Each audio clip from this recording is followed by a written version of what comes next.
Hi, I'm Stacy. So this is part two of tutoring for exam one. Sorry I had to pre-record, but I switched rotations this weekend and I'm in Florida and I have to go to Kentucky. So it's hard um, to plan one because of that. But after this, it should be a lot easier. Okay, it looks like a lot of slides, but there's some practice questions in there. So Dr. Campbell, when you look at her slides, the things that are important are usually in colors or in bold. Also, if it's a marker, there's going to be a marker that comes up. It's important to know that as well. And this goes for not only uh, neuro, but it's also for like their whole rest of the year for everything she teaches. Okay, so acute ischemic injury to the CNS, global cerebral ischemia is decreased perfusion to the whole brain or oxygenation. It also could be a hypoxic ischemic encephalopathy. So early changes can be seen within 6 to 12 hours. And it's important to know, and we'll see it again, red neurons. And the neurons that are most sensitive to hypoxia are the ones in the hippocampus, the Purkinje cells, and the cortical pyramidal cells. Okay, so here's some global ischemia. So we've got border zone infarcts, and make sure to know that. They may occur with prolonged hypotension. So we always talk about like hypertension being really, important to go against, but also if a person's blood pressure gets too low, hypotension is 90/60. So if it gets a lot lower, really a lot lower than that for a long period of time, it could cause these border zone infarcts. And so an example would be a patient who's been resuscitated after they coded. So common areas of watershed are between the ACA and MCA. So she may include a picture of this on the test and say what arteries are affected. So you'd have to know ACA and MCA. Okay, focal cerebral ischemia could be because of a stop in blood flow to a particular part of the brain, and it could be because of a thrombosis or embolism. And it's most likely because of a territory involving the middle cerebral artery. And the embolus becomes lodged at branch points. So we're going to see in just a second about hypertensive issues, and it's important to know that middle cerebral artery for that. Okay, so atherosclerosis is important because it can cause a occlusion of the cerebral arteries. You'll see in cardio that, of course, it's going to affect the heart, but you also need to realize that it affects the brain as well. And so that's a common cause of stroke. Okay, non-hemorrhagic and hemorrhagic strokes. A hemorrhagic is where there's a reperfusion of damaged vessels and tissue, and it's usually associated with cerebral infarcts caused by emboli. And then venous infarcts are also hemorrhagic. And I included this picture that was on another slide just to look at, I think the next slide shows the same thing, but shows where these arteries are. So it's important to know that this area is the anterior cerebral. More on our parietal is going to be a middle cerebral artery, and at our occiput and wrapping around is going to be the posterior cerebral artery. Okay. So here we can see it again. And so the anterior cerebral, usually it would be a deficit with like legs. So maybe they're not paralyzed in their arm, but they are in their legs. So that's going to be anterior cerebral. So we can see how it goes goes right here.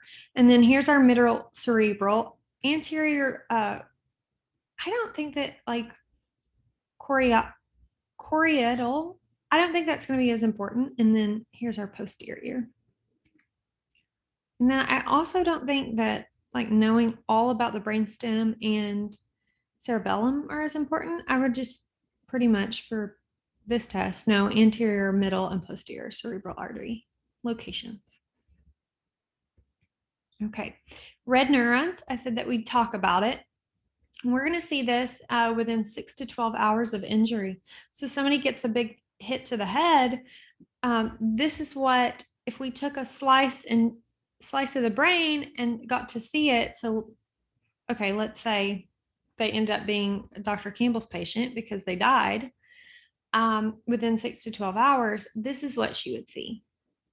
And so I sort of think of it's pink, but it's a really dark pink. So I think it's red. And it's almost like you took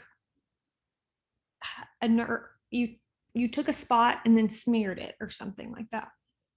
Normally it would look like this. So it's much redder, pinker, and has that like drawn effect. Okay. In up to 48 hours, so now we're at 2 days, neutrophils infiltrate. So first day, first few hours, we've got the red neurons and then neutrophils come in. So it's just like if you got a cut on yourself, neutrophils are going to come in and try to help and go to that location and try to like, work and save the day.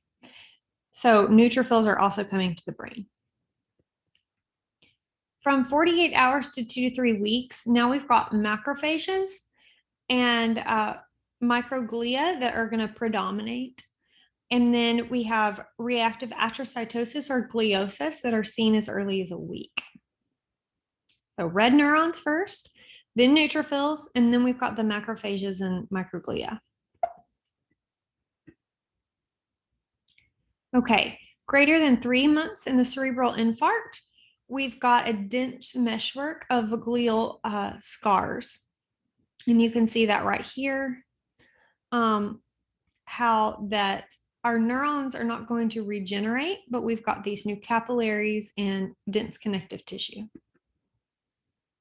Okay, so hypertension. We talked about hypotension with the watershed areas and hypertension. We're going to talk about lacunar infarcts. So there are these spaces that are in the basal ganglia and the hemispheric white matter and brainstem that occur. So when you think hypertension, think lacunar, and then also think of formation of Charcot Bouchard microaneurysms. And that's what's showing right here is our lacunar spaces with that Charcot Bouchard microaneurysms. And there are lots of tiny little vessels. Okay, another thing are cerebral amyloid angiopathy. So it's a cause of a brain hemorrhage and they're lobar. So this is what they look like on histology. It kind of looks like a ring or a lobe. So I'd be able to recognize that. Okay, vasculitis. One of the vasculitis, and in cardio, you'll get to all of the vasculitides, but one of them is primary or granulomatous angiitis of the CNS. And that one affects small to medium-sized vessels with chronic inflammation. So here's the mutation of our primary angiitis is Notch 3. So I would make sure I know that and know that it plays a key role in the survival of arterial smooth muscle cells. So she might go through like a whole vasculitis thing. You know it's vasculitis, and then she'll say, what is the genetic marker? So you need to know that's Notch 3. Okay, saccular aneurysms are the most common cause of subarachnoid hemorrhage. And it's increased risk in certain diseases, such as polycystic kidney disease, autosomal dominant. And you'll hear that again when you get to renal. So they've got all of these cysts on their kidneys, and then they also get cysts on their liver. And what, like a patient has a bunch of cysts, you notice from the ultrasound that they've got a ton of cysts on their kidneys. And what is the most common cause of death in these patients? And that would be a subarachnoid hemorrhage from a berry aneurysm. The muscular media and internal elastic lamina are going to be absent in these aneurysms. Okay, AVM malformation. So there are worm-like blood vessels that should not be there. So look at all, you can kind of see this picture. It's a bunch of capillaries, and it's sort of like a mess of meshwork. And it's lots of vessels separated by gliotic tissue with old hemorrhage. So this doctor I worked for before med school, he was family practice, but before that, he had worked as a high-risk OBGYN for 8 years. And suddenly, in the midst of surgery, he became paralyzed on the left side. So he did the best he could and finished. Patient was okay. And then he went to MRI and they found that he had AVM. So now he's family practice because he's still left with a tremor on his left side. So I just thought I'd tell you that. It's kind of scary, but anyways, this could happen really to anybody. I mean, he's fine. He obviously is still a doctor. But a common site is a distribution of the middle cerebral artery. Cavernous malformation. It's likely to be familial, and some are asymptomatic throughout their whole life. The histology are going to be distended, thin-walled capillaries with no intervening nervous tissue. And we can see that right here, how there's huge distended walled capillaries.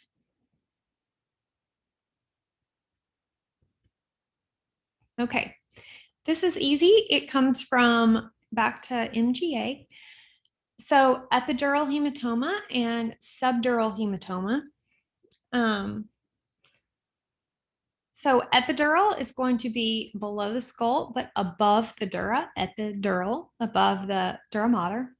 Subdural is going to be below the dura mater, within the arachnoid space, above the pia mater. Both of these are problems because they cause mass effect or brain compression. So she may say, here's a picture right here of something. What is the artery that was affected? So how do I know what I'm looking at? First off, I don't say brain. Here's the skull. Here's the frontal sinus. And then I see this covering.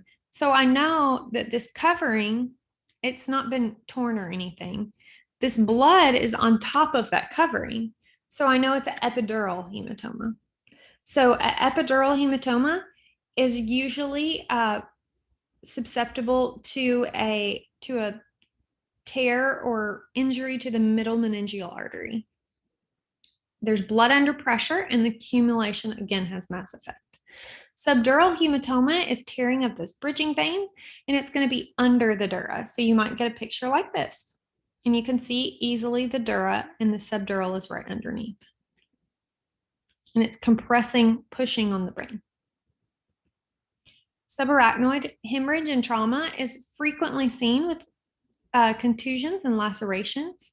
Traumatic laceration of the internal carotid or basilar arteries can cause a big subarachnoid hemorrhage at the base of the brain. And you can see kind of the blood is sort of all over the place. Okay, coupe contra coupe injuries I've seen this a lot at the hospital in trauma and then now in neurosurgery that I was just in. I'm going to go back real quick. To evacuate these, I thought I'd share with you. You might have heard of a burr hole. So they make an incision in the head, they create this hole, they drill a hole into the skull, and then sometimes they have to create even a bigger space, and then they scoop out the old blood and save the patient. Sometimes they'll put a drain in there and keep it being able to drain and come out. It just depends on like how old the blood was and when this all occurred. And actually, we did a epidural hematoma evacuation 14 days ago on this kid, and then he developed a little leakage and he had a subdural CSF leak, and so we fixed that yesterday. So it's kind of cool. Okay, coop contra coop. So let's say a patient was getting a shot. He was getting the COVID vaccine. He got scared, fell backwards. This actually did happen. It wasn't a COVID shot. It was another shot, a meningitis shot. But he fell back and he fractured his skull on the back. With that big pressure, think of your brain sort of floating in the CSF. It goes backwards as you hit, and then your brain goes back and bounces back forward. So you'll have coop, which is going to be where you hit your head, and contra coop is where it's going the opposite direction and hitting the skull on the front. Or in this case, in this picture, they hit their head on the front and then it went back and had damage to the back. So on the MRI, we're going to see contusion to the opposite side. We'll see it at the injury site and then also on the opposite side. You can have just coop injuries or maybe just contra coop, like let's say you're in a car accident and the head goes forward, you don't hit anything, but contra coop injuries are worse, or if you have both, but between the two, contra coop's worse. Okay. Acute neuronal injury. Again, she brings this up again. So this is the third time. Red neurons on an H&E stain 12 to 24 hours after injury. So before it said like 6 to 12 hours. So just know 6 hours to a day, red neurons. So here again are red neurons. They look a little bit different in this picture, but you know, they're bright red. They kind of have like a streak to them, I think. And here are normal ones. Axonal reaction is going to be a reaction in the neuronal cell bodies during the regeneration of the axon after injury. The axon and myelin sheath distal to the injury is known as Wallerian degeneration, and central chromolysis is increased protein production. Okay, central chromolysis after an axonal injury, we can see it in the lower left corner, where we can see how it like balloons out and creates this big like empty space. Okay, diffuse axonal injuries, also known as DAIs, are seen in big events like motor vehicle accidents, blows to the head, shaken baby syndrome. You get a CT of their head. There's nothing, there's no blood, everything's okay, but this patient's not waking up. They have a GCS of 3, which GCS is Glasgow Coma Scale, and the worst you can get is 3. You'll learn a little bit about this second year, but you sort of need to know it by third. So the worst it can be is a 3. So you've got this patient, they're in a coma, they're not waking up. You get a scan, it looks fine. Like, why aren't they waking up? There's nothing wrong with the rest of them. There's something wrong with the brain. If we get an MRI, we're going to see this diffuse axonal injury. It's the cerebellum is going back and forth and pivoting on the brainstem. The axons are sheared and stretched, and the flow stops and makes an axonal swelling. You can also have petechial hemorrhages sometimes. So here's a picture. I would make sure I know this picture and know that it is associated with axonal damage. And this is after corpus callosum. Okay. Looking at some pathology slides, the arrows show spheroids, which are swellings in the that are notable in DAIs. It can also occur because of infection, ischemia, and other processes. So they're not like, if you just see these, that doesn't necessarily mean it's DAI. On silver stain, we can see these axons that look like they're like sheared off, or they look like retraction balls is what it's called. Okay. Cerebral atrophy. Normal brain looks like this, like we've seen, and then we can see how the spaces are much bigger in this one, and looks like the brain has sort of compressed and become smaller. Okay. Cerebellar neuronal loss in chronic alcohol. We can see how it's thinning out and there's more space in between. Okay, rabies inclusions. This is super important to know. It's a Purkinje cell containing cytoplasmic inclusions. So it's called a Negri body. So make sure that you know that. And you can see these little inclusions right here in that Purkinje cell. And the Purkinje cell is located right here between the molecular and granular layer of the cerebellum. And it kind of creates that, if you remember back to histology, kind of like a teardrop shape in a way. And so these are Negri bodies. Okay, Lewy body dementia in Parkinson's. We'll talk more about, or we already talked more about Lewy body dementia and different types of dementia.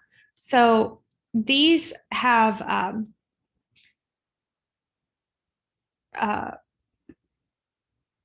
they have these Lewy bodies right here, which stain sort of a brighter pinkish color. Okay, astrocytes. They kind of look star-shaped, and that's what gets their name. And just know that it contributes to blood-brain barrier functions to control the CSF and the macromolecules between the blood and brain. Here's some astrocytes.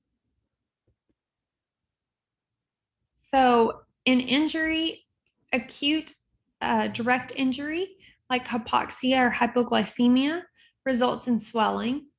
And gliosis or astrogliosis is the most important histo indicator of CNS injury. Oligodendrocytes wrap around axons to form the myelin. And here we are with these dark rings. It's kind of a reminder back to histo. So pathology could be injury or apoptosis. Also acquired demyelinating disorders that we'll talk about in a little bit, like MS. And then viral inclusions are like JC polyomavirus in oligodendrocytes, which can cause PML. Okay, here's MS with demyelination. So with our stain, we're looking at these pink areas of demyelination are due to MS So they're that loss of the stain is staining for the myelin. So right here we have no myelin, so we know that that could be a MS. Okay, microglia respond to injury. They develop rod cells and form aggregates around tissue necrosis of microglial nodules, and they surround bodies of dying neurons. So here's microglial nodules and neuronophagia.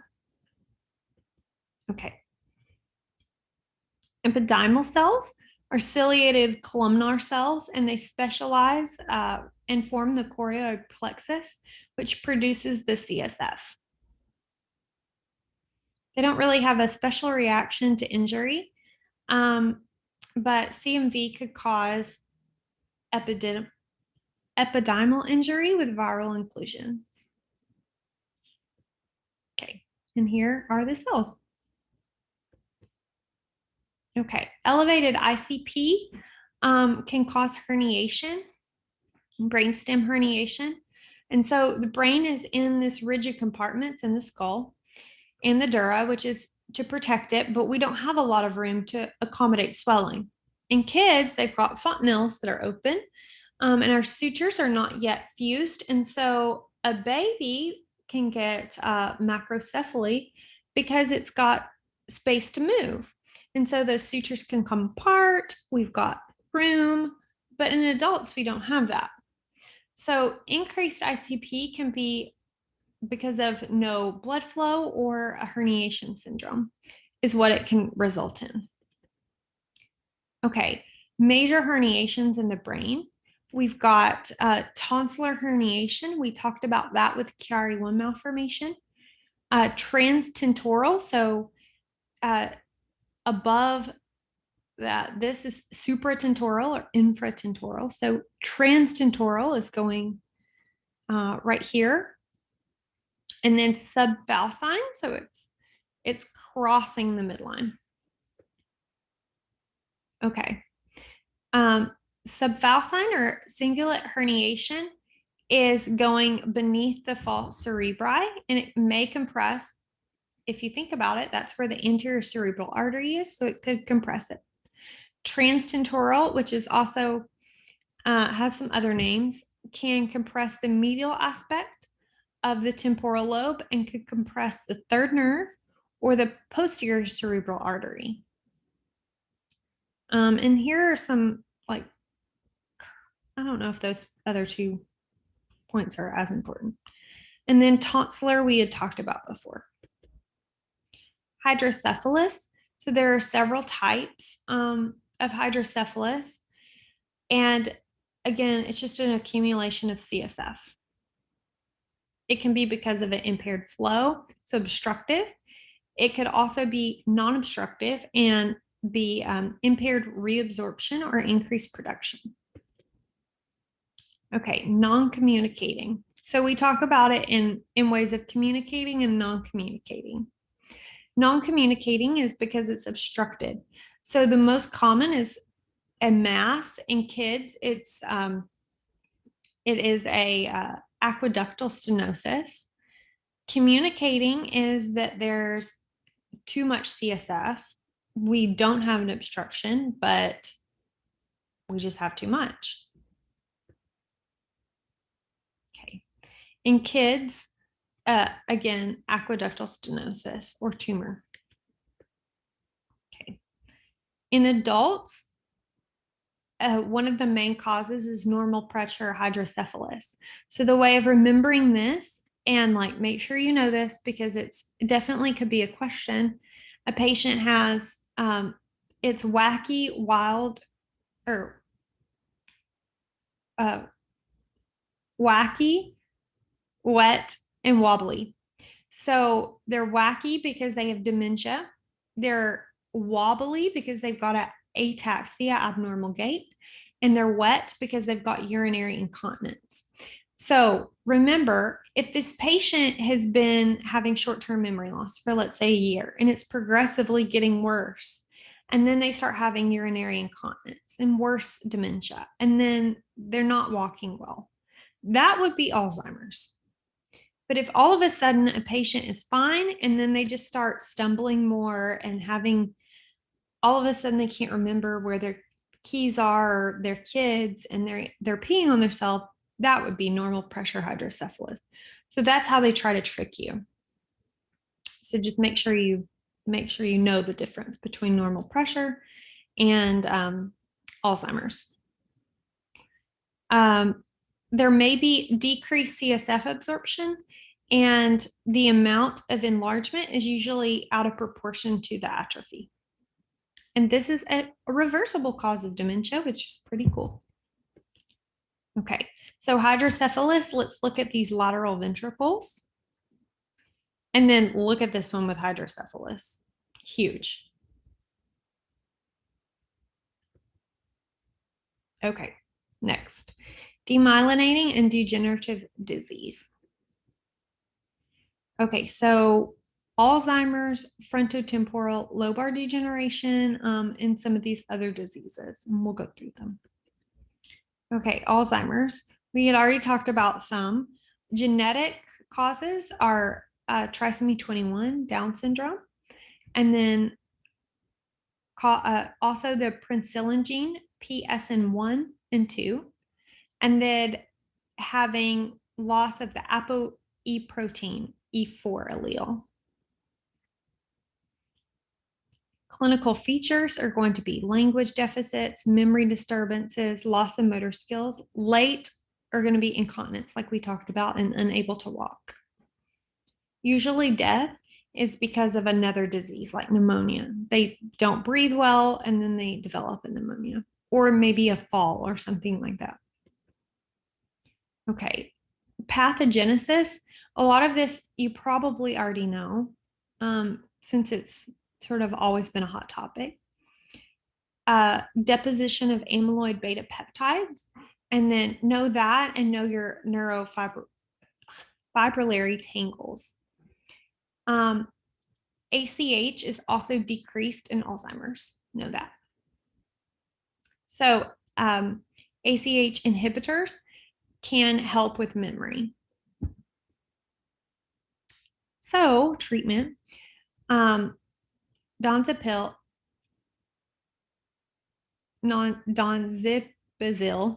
sorry, can help. It's an inhibitor of ACH, so we have salivation, lacrimation, urination, defecation. And make sure that you don't give an antimuscarinic like atropine, because it's going to decrease that effectiveness. NDMA inhibitors can also allow sodium and calcium to come in, which is important for memory and learning. Ginkgo biloba may help, but it can increase bleeding. So we can see thin gyri and wide sulci. And you can see how it's pretty severe right here. Okay, so we've got the neurofibrillary tangles and Snell plaques. It's not pathognomonic, but make sure you know it for the test. And so they kind of look like fire. And here's these plaques. Again, here's what it looks like on silver stain.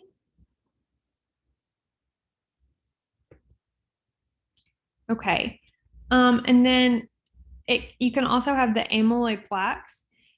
You're going to get asked this 1,000 times this year. They love this. On Congo red stain, it has apple green birefringence under polarized light. Just memorize that. Anytime you see amyloid, Congo red, apple green birefringence on polarized light. Like, I don't know why they love it so much, but they do. Okay. Frontotemporal lobe degenerations, Pick's disease. And like side note, on board exams, like I guess there's a movement to start going to names, and you probably talked about it a little bit in anatomy, to go to names that sort of more describe what the disease is. However, people who write board exams still write the person's name. And when you go on clinical rotations, people do not know it by frontotemporal lobe degeneration. They know it by Pick's disease. So it's just important to know both names, just so you know. So there's two common causes, FTLD TFP, which contains TDP43. So make sure you know that. And then the tau mutations is associated with the Pick's disease. So you're going to have a patient that's going to have progressive language deterioration and personality changes first before they have the memory loss. So and so was a super sweet person, and now they're yelling at people, and I don't know, like their personality is completely different. Then start thinking about Pick's disease. And you can see what this looks like in the pathology slides below, looking at those abnormal tau proteins. Parkinson's, we've already talked about the Lewy bodies. It's the loss of dopaminergic neurons in the substantia nigra. In the Lewy bodies, make sure you know they're composed of alpha synuclein. So know that. A patient with Parkinson's has rigidity. They've got that pill rolling tremor. They've got slow movement, bradykinesia, and then they've got expressionless mask-like face, stooped posture, and they've got that like shuffling gait. Autosomal dominant mutation of LRRK2. I think of like LARK. I don't know. If you take the P and make it an L, it's LARK, even though it's LRRK. I don't know. Helps me remember it. And you can see right here, we've got normal darkening, and then with our Parkinson's disease, it's lighter because it's not dark like the substantia nigra usually is. Treatment, amantadine isn't used as much anymore, and then dopamine agonists like carbidopa, levodopa, but the side effects are going to be peak dose dyskinesia. Ropinirole also treats restless leg syndrome, and just know that abrupt ceasing taking those meds can cause neuroleptic malignant syndrome. Okay, multisystem atrophy is characterized by alpha-synuclein inclusions in oligodendrocytes, but no inclusions in the neurons themselves. Huntington, no, it's autosomal dominant. It's genetic, not sporadic. And again, there's a repeat of the CAGs, which I know that you've talked about last year. There's going to be a decreased GABA and an increased dopamine, and treatment is going to be a VMAT2 inhibitor, but it can cause depression or suicide. Okay. ALS, it's a loss of upper and lower motor neurons in the spinal cord and brainstem. It affects men more than women, usually over age 50. There's going to be weakness of the hands, cramping, spasticity, respiratory muscle involvement, difficulty swallowing, and phonation. Genetics, familial causes are SOD1 or mutations of TDP43. So make sure you know those two. And so we can see normal posterior roots, and here they're attenuated. They don't look as like coming off. They look sort of like they're stuck down, I think. Friedreich's ataxia is autosomal recessive. It occurs in the first decade of life. No, it's a GAA trinucleotide repeat encoding for frataxin or FXN. And there is decreased mitochondrial oxidative phosphorylation. So these patients would have gait ataxia, clumsiness, dysarthria, spasticity, weakness, cardiomyopathy, and diabetes. So know those symptoms, know GAA repeat, and FXN for taxon. Ataxia telangiectasia is going to be ATM, which encodes for double-stranded DNA breaks. This was on your first exam of medical school. Isn't that cool? Increased X-ray induced chromosome abnormalities. And so morphology, we've got, of course, ataxia. So they're going to be wobbly, and then spider veins in the eyes, skin, and the CNS as well. Multiple sclerosis is a common demyelinating disease in adults. It's autoimmune, causing demyelination and axonal loss. One thing that's important is a unilateral optic neuritis may be an initial manifestation. So they may have vision loss or blurry vision that only lasts a few weeks, goes away, and they get better. Genetics, again, relapsing remitting pattern is usually like the most common and the one that they test on. Genetics, HLA DRB1 and 1501 allele risk. I know there's a bunch of markers, but like just go through them, flashcard them, figure out a way to know them. They're important. And the way I did it too, I'm gonna like quick side note. I took a notebook. I don't have it with me. When I'm back in my apartment, I'll show it to you. It'll be after this test. But I did this for every class. I would like take colored markers or you could do pens or whatever. And like for MS, like I would write MS in like a color. And then in black, I would write, symptoms and put the symptoms. And then I would put, what are the symptoms? What are the treatment? How do I, not all of this will have this, but what lab test do I order? What's the genetic marker? And that would help me kind of organize everything. And I could get all these lectures down to a few pieces of paper and study it in the car before the exam too. And it seemed to help me. I didn't do that first year, but I did it second year. Okay. So like I would write the important things like these genetic markers and like unilateral optic neuritis. Okay, plaques. And again, remember the periventricular white matter. We see the same picture again with the Luxol blue stain showing a depletion of oligodendrocytes and preservation of the axons. So it's getting rid of the myelin.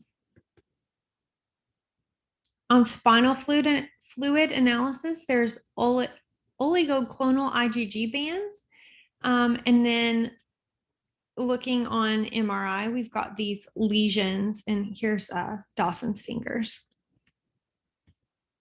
Okay, treatment, treat the relapses with steroids, and then disease modifying therapies throughout the time.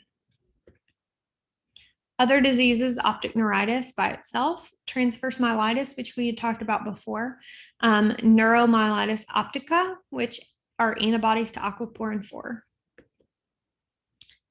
We've got encephalomyelitis, acute necrotic hemorrhage, encephalomyelitis, and then PML.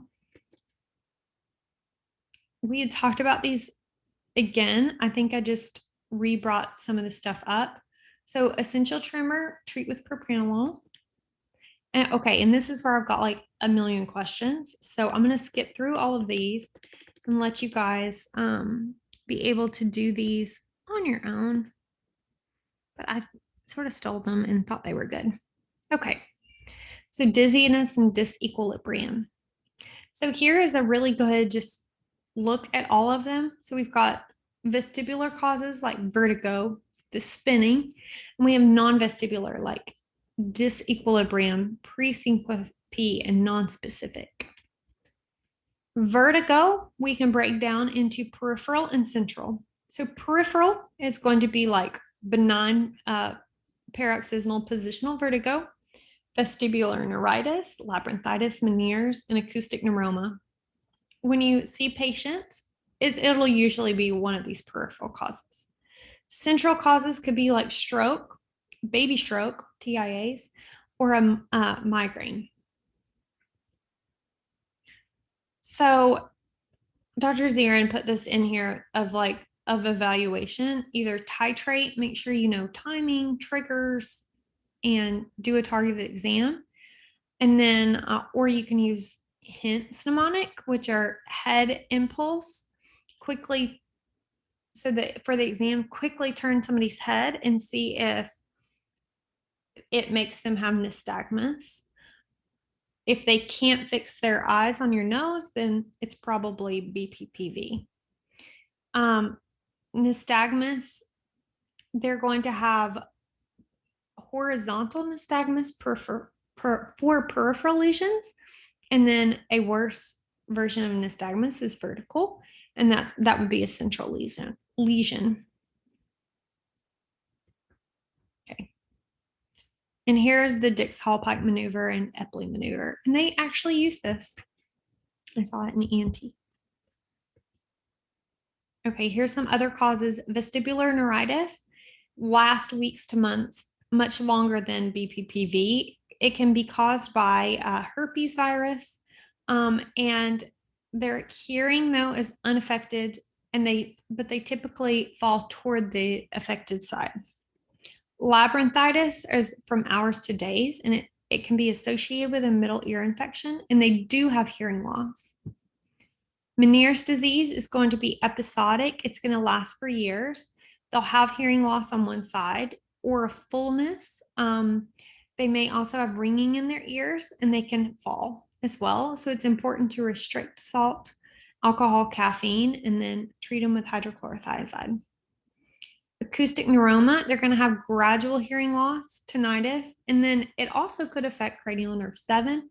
And they'll have facial weakness or numbness and ataxia. So obviously you got to get that out of there. Central causes migraines. Symptoms are like pounding headaches, photophobia or phonophobia, TIAs, or strokes. And those again associated with atherosclerosis. I struggle with those words. Disequilibrium are things that we had talked about: Parkinson's, peripheral neuropathy, polypharmacy.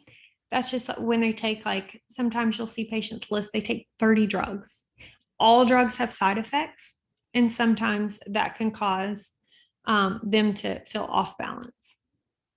On exam, watch them walk, check for neuropathy, make them close their eyes, hold out their arms, and see if they fall. Check for their proprioception. Check their heart, make sure it's okay. Do your full neuro exam and check their vision. Lightheadedness from repeated sighing, chest pain, paresthesias, bloating, epigastric pain. Have a patient take 20 deep inhalations, exhalations, and see if it reproduces the symptoms. If you have vertical, or if you have nystagmus, then you know it's a vestibular lesion. Interesting. Okay. Other things these can suppress vestibular syndrome symptoms.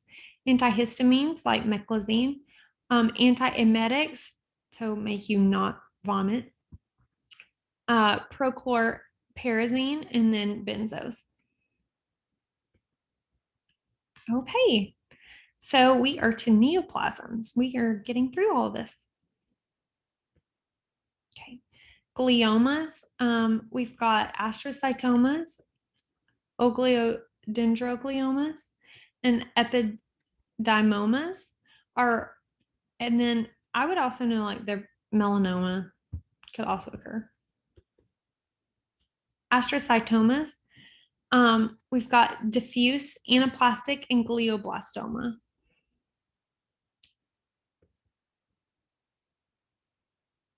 Okay. Diffuse astrocytoma, grade 2 to 4, are going to be poorly demarcated and may distort the invaded brain. And so you can see that right here, how it's distorting. And right here, look how it comes out and changing the shape. Infiltration is always present. It's not going to be contained. And it may be firm or maybe gel-like. So on histology, it's going to have a fibrillary appearance. So it kind of looks like fibers in the background, and they are GFAP positive. So glioblastoma is the highest grade of infiltrating astrocytoma. It's the worst. They're going to have a variation in gross appearance, but a lot of them have necrosis, and you can see how it's necrotic right here. And they've got cystic degeneration and hemorrhage. So we're looking at astrocytoma here, and then look at the difference right here with our glioblastoma. This infiltrates, this causes necrosis. Glioblastomas are also called butterfly glioma because it crosses the midline through the corpus callosum. If a patient has this, their prognosis is very poor. And you can see this area of necrosis with that serpentine pattern. They've got increased cellularity, pleomorphism, and mitosis. And they've got pseudopalisading. Know that word, and that's for necrosis. We've got cellular ball-like structures, glomerular bodies. I would know that as well. And here again, palisading. Brainstem glioma occurs in the first 2 decades of life. The most common are going to be intrinsic pontine gliomas, and they're pretty aggressive with short survival.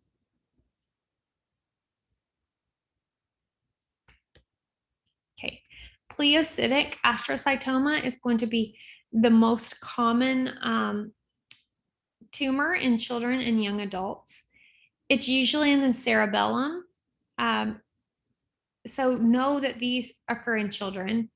Before our glioblastoma, it usually occurs in adults. So pleocytic astrocytoma, kids, most common. Usually in the cerebellum, and then the optic nerves sometimes are affected. These tumors grow slowly and may be treated with resection. There is mutations in the BRAF gene signaling pathway.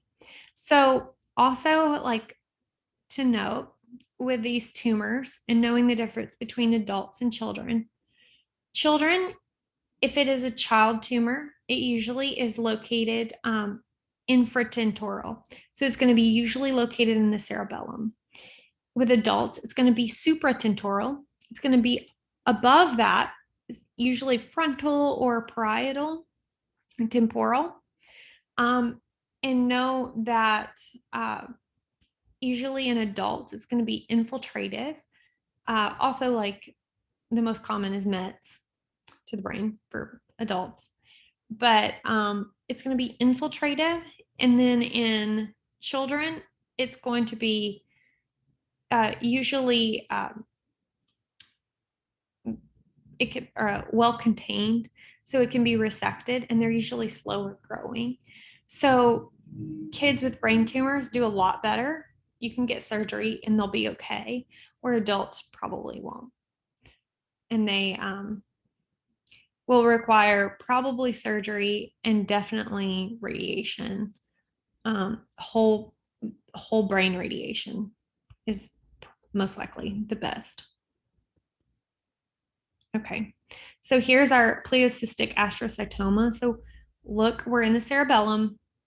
It's cystic, pilocystic. So make sure if you see this picture, you know that's what it is.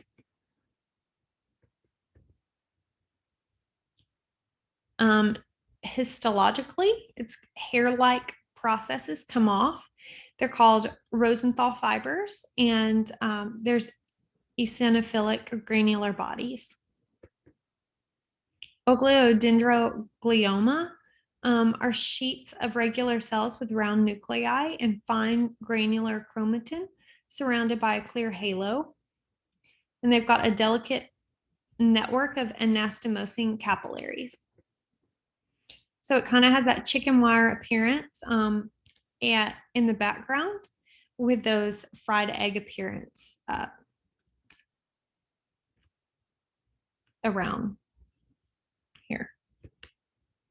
Epididymoma is going to be tumors arising from the fourth ventricle, and they form perivascular pseudorosettes and rosettes. So let's look at a picture.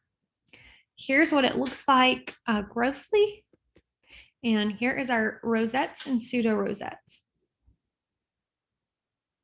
So I'd make sure I know epidymoma associated with rosettes, pseudorosettes. Clinical features, it may present with hydrocephalus because we're obstructing that fourth ventricle. And again, posterior fossa lesions are worse prognosis with young children having a 50% 5-year survival rate. But it is better if they're completely resected and are located higher up, because we are also causing this hydrocephalus. Medulloblastoma are going to be poorly differentiated tumors, and it's 20% of childhood brain tumors. They're going to be located in the middle of the cerebellum, and they are highly malignant, but they are very radiosensitive. So the 5-year mark approaches about 75%.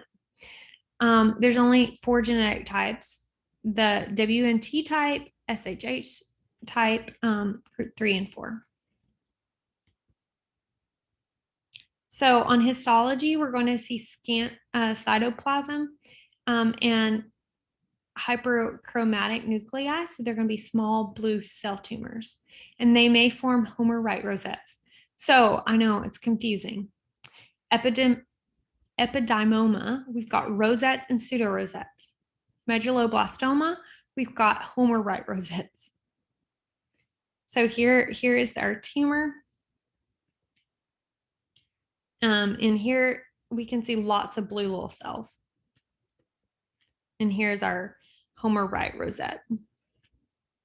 So no, okay, I've got rosettes, but they're both rosettes, but a Homer-Wright rosette is going to be amidst all these little blue nuclei. So I know that that's going to be medulloblastoma.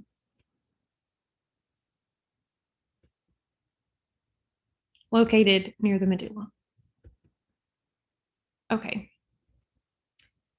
Mostly benign are going to be our meningiomas, and they're coming from the arachnoid attached to the dura. You can almost think of them as sort of like subdural hematomas. They're going to be compressing on the brain, except it's a tumor. They're usually slow growing. My grandma actually had one when she was 50, and she, before I was born, but she had it removed. And she fell to the floor in a seizure. And that's how and then of course they did a scan and found out she had a meningioma and got it removed and been fine since. So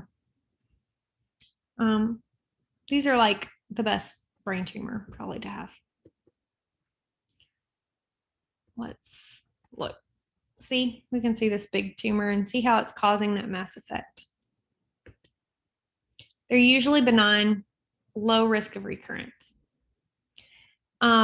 Histologically, they're going to be world clustered of cells and have pseudomonas. So let's look.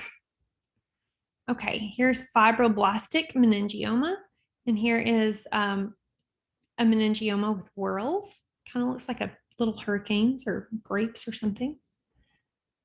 Peripheral nerve sheath tumors are going to be arriving from the peripheral nerves, which can arrive within the dura, like schwannomas, neurofibromas, and malignant peripheral sheath tumors. Schwannomas are associated with neurofibromatosis 2, so NF2 gene, and they're usually located at the cerebellopontine angle, so attached to that eighth nerve. So we've got that hearing loss, maybe dizziness, like we had talked about in the dizziness lecture, and like back to MGA, it's our acoustic neuroma. So remember, eighth and seventh travel together. So we may have a facial nerve 7 deficit. So we might have drooping of the face with hearing loss, progressive hearing loss. And it's important to check these people for NF2. Okay. And here's our schwannoma that is bilateral. We can see it here. Schwannoma, they've got Antony A and Antony B with Verocay bodies, and this is the pink with that palisading nuclei around them. Okay, neurofibromas. Again, we've already talked about NF2, but also cutaneous and solitary neurofibromas or plexiform ones are associated with NF1. The nerve can't be separated from the tumor. It has on histology, has a like shredded carrot looking appearance. Here is a neurofibromas on a patient's back. Okay, and like Recklinghausen disease is the old way of saying NF1, but most people say neurofibromatosis. They usually say NF. So this one is probably not as important to know that name, just so you know. And here is our like myxoid features. So think schwannoma, acoustic neuroma, NF1. Think all the cutaneous stuff and this myxoid features, NF1. Tubular sclerosis. I saw this last week too. So autosomal dominant, and they've got a development of hamartomas and neoplasms in the brain and other tissues. So these patients are going to be severely intellectually developmentally delayed, and they're going to have these tumors. The marker is going to be TSC, so tubular sclerosis 1 and 2. So they're going to have CNS hamartomas, which are going to be these tubers and nodules that improve with the resection, and then giant cell astrocytomas as well. So skin lesions, look for angiofibromas. They're going to have like, they kind of look like little tuber things, similar to NF. And then chagrin patches, so little leathery spots, and then ash leaf patches as well. We talked about that. Okay. They're going to have nodules, and then giant cell astrocytomas can occur. Von Hippel-Lindau disease, VHLD, is going to be autosomal dominant mutation of VHL, which is this tumor suppressor gene that you learned in MFM1. And then there are hemangioblastomas, which are going to be vascular neoplasms of the CNS. Also, these lesions and cysts can evolve in the pancreas, liver, and kidneys, and they have a risk of developing renal cell carcinoma and pheochromocytoma as well. So this is my last slide. So if you have any questions or anything, do not worry. Please email me. Please ask me anything about this or really any other class or any questions that you have about third year, fourth year, anything.